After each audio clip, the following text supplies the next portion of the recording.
Okay, students, this is the last section in Chapter 6. First up, we're going to derive some hyperbolic identities, and they're asking us to use this hyperbolic cosine, plus minus, sorry. Alright, minus hyperbolic sine equal 1 to prove the following identity. So I'm just going to divide everything through by the hyperbolic cosine squared. Oops.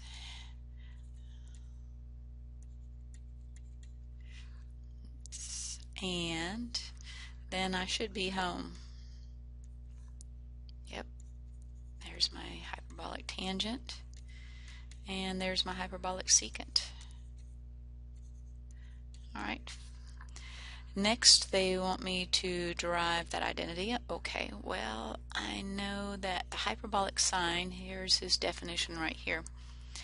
So I'm going to say that the hyperbolic sine of 2x is e to the 2x minus e to the minus 2x over 2. Then I'm going to say that this is the difference of two squares, e to the x plus e to the x, e to the minus x, sorry, and then e to the x minus e to the minus x all over 2. And then if I rig this just right, say I multiply a top and a bottom by 2, then I will get 2 times e to the x plus e to the minus x over 2, which happens to be the hyperbolic cosine, times e to the x minus e to the minus x, which happens to be the hyperbolic sine. And I get 2. Better write them in the right order that they have them listed here. And I've just derived that identity. Okay. Alright, I'm given some hyperbolic identities, and I have some theorems here involving the hyperbolics. So I'm supposed to take the derivative of the hyperbolic secant of 3x. So let's see, that would be right here, number 5. The derivative is going to involve the chain rule. So I'm going to take the derivative of the outside, leave the inside alone, times the derivative of the inside. So the derivative of the inside is 3. So I'm just going to go ahead and write that down because it's a constant multiplier, and I'm going ahead and putting in that minus for the hyperbolic secant, and I'm just going to have hyperbolic secant, leave the inside alone, hyperbolic tangent, leave the inside alone, and I think I'm there. Next, I'm supposed to take the second derivative. So I'm just going to take the derivative of the one that I just found there. This is going to involve the product rule. So the product rule says take the derivative of the first one, leave the second one alone. And I've already found the derivative of the first one. That's what I just did, so I'm going to write it down again.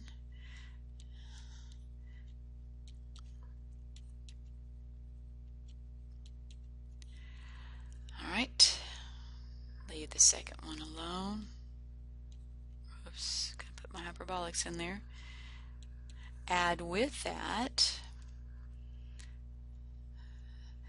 the derivative of the second one, leave the first one alone, so the derivative of tangent hyperbolic 3x is going to be hyperbolic secant squared, and so that's going to be times 3 because of the chain rule, and so I'm going to have hyperbolic secant squared 3x.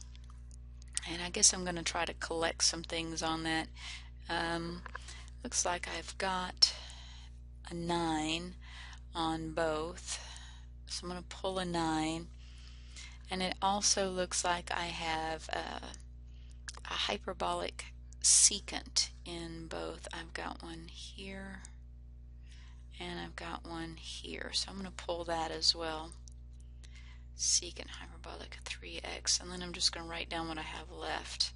So you were positive, leaving me with hyperbolic tangent squared 3x, and then that'll be a minus, and then I took out one of those, so then I'll have hyperbolic secant squared 3x, and I think that's as low as that little guy goes.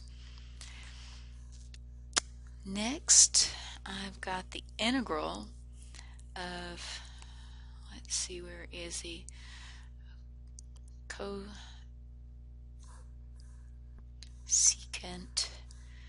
and I'm going to let u equal this x to the 1/2. Then du is going to equal 1/2 x to the negative 1/2 dx. That's going to give me 2 du equals 1 over square root x dx. So I'll be replacing this square root 1 over square root x dx with 2 du. So I'll get integral of cosecant. I'll fix that. So it's integral of hyperbolic cosecant u 2 du. That 2 is a constant multiplier, so he's just out front, and that comes out beautifully because there he sits right here.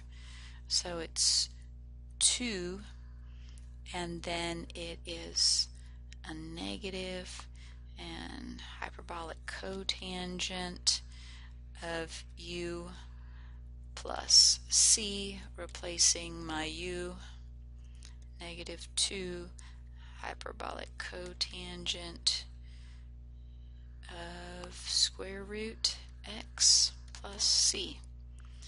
And there's that little guy there. Alright, next I'm going to need to look at this at, I'm going to let u, I'm probably going to need more room, let u equal this hyperbolic sine of x, and then that way du is going to be hyperbolic cosine of x dx, because there that sits right there. My limits of integration, though, I'm going to have to, for x equals 0,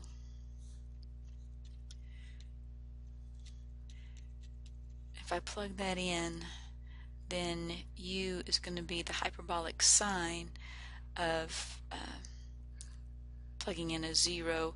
I just go up to my identity. It makes it pretty straightforward.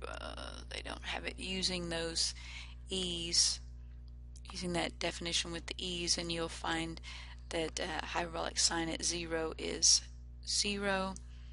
For x equal to natural log of 3, plugging that in, you're going to get, and I would use that e definition, you're going to get that u equals 4/3. Alright, so let's see what I have here. Integral of 4/3 and then 0, and I get just u cubed du, which equals u to the 4th over 4 evaluated from 4/3 to 0. Well, that's kind of interesting, isn't it? Just means I'm just going to do my number crunching, and I got 64 over 81. That was pretty. Alright, I'm going to let u equal x squared. Du is going to equal 2x dx. That means that 1/2 du equals x dx. And I'm going to replace x dx with 1/2 du. So I've got the integral of, and I will have hyperbolic cotangent of u 1/2 du, and that one is in pretty form. It's just straight forward right there. That's going to be 1/2 the natural log of hyperbolic sine of u, absolute value of course, plus c. And then I'll replace my u with my x squared.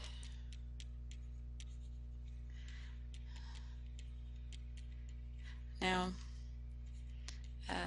due to the fact that the hyperbolic sine of x squared is always positive, those absolute value symbols are not necessary. So I can just write it as hyperbolic sine of x squared plus c. And that one's done. Alright, we're supposed to find the points at which these two curves intersect. So I'm taking the hyperbolic cosine, setting it equal to 5/3. I'm going to take the inverse hyperbolic cosine of both sides, and that will look like this.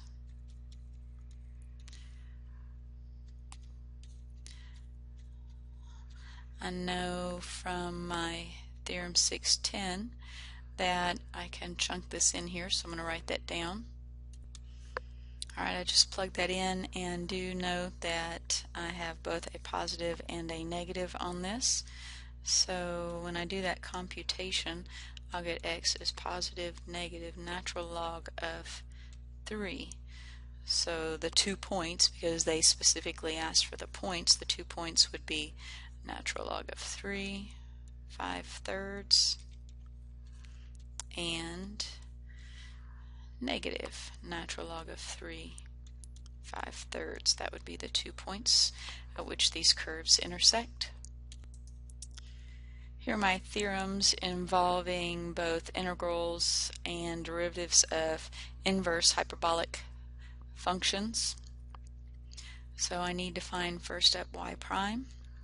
Y prime of, and I'm just following my rule here, and I'm going to be using the chain rule, so take the derivative of the outside, so take the derivative of the inverse tangent hyperbolic, and times the derivative of the inside. So that's just going to be a 3 over, and then it will just be 1 minus the quantity 3x squared, so that would be 9x squared.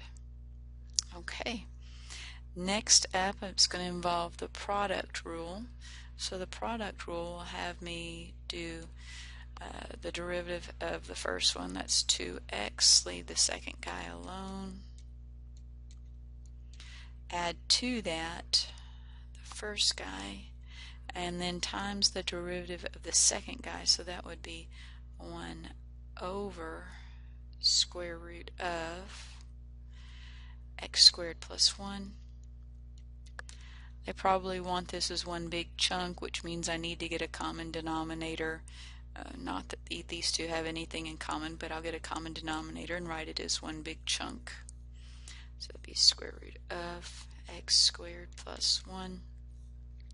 So I'll have a lovely 2x square root of x squared plus 1 inverse hyperbolic sine plus x squared. If you want, I guess you could take out the x there. Not really much of a difference in making it look tidy. Okay, computing the area, so area is going to be equal to, and this is going to go from 3 to 0, or 0 to 3, and 1 over square root of x squared plus 16. This happens to be the case where it looks just like number 2 here, where my a is 4 for this problem. So I will get that this is inverse hyperbolic sine of my x over 4 evaluated from 3 to 0. So that's going to give me inverse hyperbolic sine of 3/4, and that's just going to be a 0. So I can now use that, using the fact that inverse sine hyperbolic can be written in terms of logarithms. I'm going to say that, and I had that on the previous slide, natural log of, looks like nope, don't have it here, but it'd be 3/4 plus square root of 3/4 quantity squared plus 1, and what you'll end up with is that is the natural log of 2, and that would be the area underneath that curve. Okay, I look to see if this looks like anybody over there, and it does not. But if I let u equal square root of x, du equals 1/2 x to minus 1/2 dx, which means 2 du equals dx over square root x, which I have right there. So this is going to be, and my limits of integration, that would be a 5 and that would be a 3. That's pretty sweet. I'll have 2 du, that top part, and then 4 minus x squared. Oops, not xd. Sorry, that would be u squared. Okay. Surprise myself. U squared. And that is my inverse, let's see, that one will then be, my A will be 2, it'll be one of these two guys. And since I'm in between 3 and 5, that means it's going to be greater than my 2, so it's got to be the hyperbolic cotangent. So it's going to be 1 over 2 hyperbolic, inverse hyperbolic cotangent of u over 2 evaluated from 5 to 3. Alright, now I'm going to scroll up for this. And then this is going to get me 1/2 hyperbolic cotangent inverse of 5 over 2. I'm just going to put it like this, minus hyperbolic cotangent inverse 3 over 2. Alright, and I'll need to go get those formulas for the logs. I dropped my 2 there. I had to put that back in there whenever I went to go plug all of this in. So I went and got my identity with my natural logs, and I found that I had to flip it so that I would write it in terms of hyperbolic inverse tangents, and I end up with this as my exact answer doing my little computation.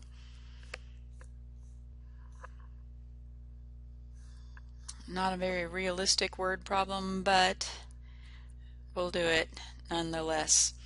So they told me that this rope follows this hyperbolic cosine function, and they want me to find the length of the rope. Here's my length formula from previous section. That means I'm going to need f prime. So I'll do that over here, f prime of x. It's going to be a 200. It's my constant. Now I take the derivative of this hyperbolic cosine. I got to take the derivative of the outside, leave the inside alone. times the derivative of the inside. The derivative of the inside is going to be the 1 over 200. Hyperbolic sine, leave the inside alone. So let's write this down. This goes from negative 50 to 50. I imagine we could just do it from 0 to 51 and just double it, which is probably what we'll end up doing. 1 plus, and this is going to be hyperbolic sine squared x over 200 dx. Okay, let's just make it pretty by making it 2, 0, and then the 1 plus. Next we're going to let u equal x over 200, then du will equal 1 over 200 dx. That means 200 du equals dx. I'll replace that and end up with 400 out here. Limits of integration, 50 divided by 200 is 1/4, and that's a 0.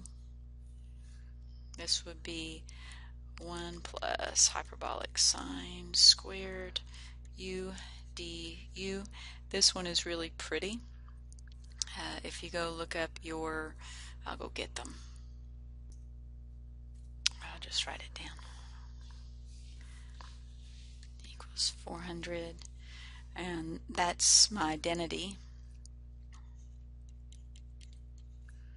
So that would be 1 plus hyperbolic sine squared u is square root of hyperbolic cosine u. I'll just write it like that, and then this means I just need the integral of hyperbolic cosine du. Pretty as you please, he's just sitting right there, so that would just be 400 hyperbolic sine u from 1/4 to 0, plugging those values in and crunching them on your calculator, you get about 101 feet. Okay, here's the velocity of an ocean wave, and then I'm going to plug in and figure out how deep the water, so I want to find this d value right in here. So I'll just start here. A velocity equals square root, and I'm going to plug all of this in. Alright, I plugged all of that in. I'm checking my units. I made sure everything was okay. Now what I'm going to do is just use algebra to solve for d, and I'm going to end up with some sort of hyperbolic, inverse hyperbolic tangent. Okay, so I get 2.4 meters for that. This next one, notice that this, what they're wanting you to notice in this one, I don't believe it necessarily to be obvious, but this is what they want you to notice, that the hyperbolic tangent of 2 pi d over lambda, anytime when d over lambda is equal to 1/2, then the tangent hyperbolic of this quantity, so if it's equal to 1/2, then it would be hyperbolic tangent of pi, and that's going to end up being 0.996. And so anytime d over lambda gets greater than 1/2, this is just going to get closer and closer to 1, and that's why it's a good approximation. I don't know that that's entirely obvious, but that is what they wanted you to notice. So if you have any questions about any of this, see me at the Collaborate.